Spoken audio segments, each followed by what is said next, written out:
काय त्या दिवशी निर्णय झाला आणि त्याचा परिणाम कसा झाला पण? नांदूरमध्ये जो प्रकार झाला भांडणाचा, तर त्याच्यानंतर संध्याकाळी 10-11 वाजता आमच्यातला एक मुलगा नांदूर फाट्यावर होता, संतोष म्हणून. त्याला 200-200 मुलं जमली तिथं आणि त्यांनी थोडं गालगलोच काहीतरी शब्द बोलले, अपशब्द. आणि मग तिथल्याच एक जणांना रंगा शेळके म्हणून तो म्हणला, तुम्ही 2 दिवस नांदूर फाट्याकडे येऊ नका, वातावरण गरम आहे, वंजाऱ्याविषयी इथल्या लोकांच्या मनात राग आहे. म्हणून आम्ही 2 दिवस नांदूर फाटा आपलं थोडं हे ठेवण्याचा, स्वतःवर म्हणजे काय भांडणं तणणं काही होऊ नयेत, अजून काही वातावरण खराब होऊ नये, त्यासाठी थोडं आम्ही आपसात जे काही घ्यायचं आहे, पहिलं आपलं मोकार बसायचं होतं ना नांदूर फाट्यावर जाऊन, तर त्या गोष्टीला थोडा आळा बसवला होता. त्याच्यानंतर काय नाही, नंतर काही नाही.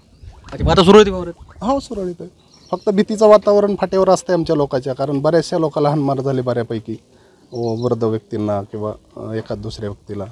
आणि अशात एक वेगळं वातावरण तयार झालं होतं, त्याच्यामुळं भीतीमुळं काही लोकांनी आपलं फाट्यावर थांबायचं बंद केलं.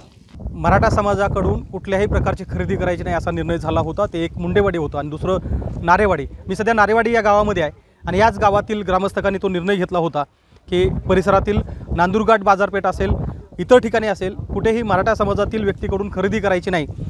काय निर्णय झाला होता तो, कशाप्रकारे निर्णय घेण्यात आला होता आणि याला कारणं काय होती? कारण ही सगळी मंडळी आहे, खरं तर त्यांच्या बैठकीमध्ये हा सगळा निर्णय झाला होता.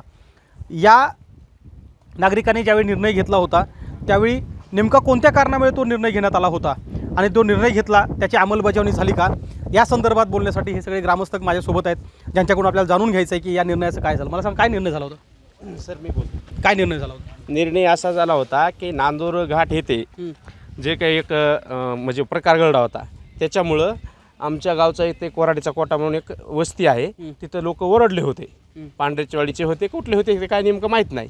पण हे वातावरण शांत होईपर्यंत कुठंही जाऊ नका, ह्या हिशोबानं आमच्या गावातील लोक म्हणले होते की शांत राहा, कुणाच्या दुकानाला ह्याला जाऊ नका, भांडणं तणणाची कळी करू नका. पुढे काय झालं मग? पुढं काहीच नाही झालं. हां, पण मग आता काय व्यवहार? आता व्यवहार सुरळीत आहे. हां, आता काही अडचण नाही.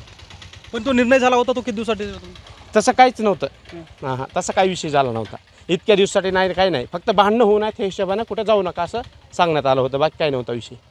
अच्छा, पण हा निर्णय घेतेवेळी काय नेमकी चर्चा झाली होती गावामध्ये? चर्चा काहीच चालली नव्हती गावामध्ये. त्यांचं आणि आमचं जवळ संबंध होता, नांदूर फाट्याच्या लोकांचं आमचं, की बाबा भांडणं मिटेपर्यंत किंवा नांदूरचा हल्ला मिटेपर्यंत बाहेर जाऊ नका, आपलं गावातल्या गावात शांत राहा. म्हणजे कुणाच्या दुकानाचा ह्याचा काय विषय नाही, धंद्या पाण्याचा त्यांच्या दुकानाला जाऊ नका असं नका, काय विषय नव्हता. ते आपलं गावातली गावात थांबा. आमच्या 10-5 लोकांनी सांगितलं बाबा नांदूर फाट्यावर 4 दिवस शांत होईपर्यंत जाऊ नका. आमच्या गावाने ऐकलं. आता यावर सुरळीत होती. त्याचा परिणाम दुसरा काही झाला का गावात? नाही, काही नाही झालं परिणाम. उलटच शांत झालं गाव आमचं. नाहीतर मग त्यांनी, आम्ही फाटीवर गेलो असतो, त्यांनी काही बोललं असतं आणि पुन्हा काही कुठे वाढले असते.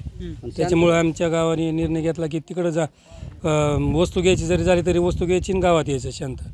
अच्छा. हां, जरी त्यांचं तिथं जास्त वसा होतं ना तिथं राहणेमान, मग त्यांनी समजा आपल्यावर काही बोलू नाहीत आपल्याला, मग वस्तू जी घ्यायची का ती घेणे आणि गावात येऊन बसणं, हेच विषय झाला. म्हणजे जर काही वाढलं तर पुन्हा आणि कुठं न वाढतील काही, म्हणून आपलं कुठं यायचं आणि थांबायचं इथं. तर आपण ऐकतंय की नारेवाडीचे लोक आहेत, त्यांचं म्हणणं असं आहे की ज्या एक प्रकार नांदूर घाट परिसरामध्ये झाला होता, नांदूर फाट्यावर झाला होता, त्याचे परिणाम या परिसरात झाले होते आणि म्हणून उद्या मराठा समाजातील गावामध्ये गेल्यानंतर अथवा दुकानाकडे गेल्यानंतर त्यांचे परत वाद वाढतील, म्हणून हा निर्णय घेण्यात आला होता आणि हा तत्कालीन होता असं मत या नारेवाडीच्या ग्रामस्थकांनी व्यक्त केलं आहे. गोविंद शेळके, एबीपी माझा, नारेवाडी, बीड.